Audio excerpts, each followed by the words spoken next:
Jeseni je bilo, pa smo igrali na paši.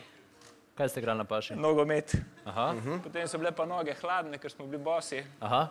Potem smo si jih pa malo ogreli v Povejte, kar povejte. Drekecu. V Drekecu. V Drekecu, v kravjem Drekecu. Je mogel biti kar velik drek, da ste lahko obe nogi dali noter, ne?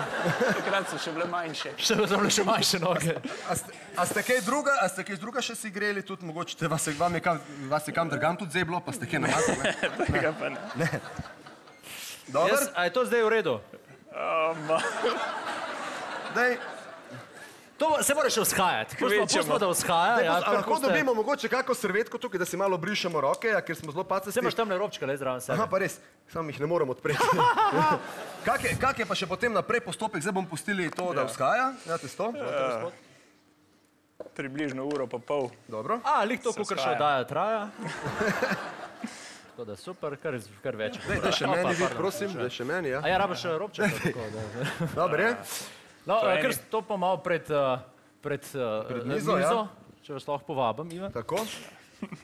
Ker to, gospod Ivan, da se z nostalgijo in z veseljem, ker sem lahko Na sredino, ja. da se z nostalgijo in veseljem spominjate, kako ste pri babici pasli krave, pekli krompir in seveda si greli noge.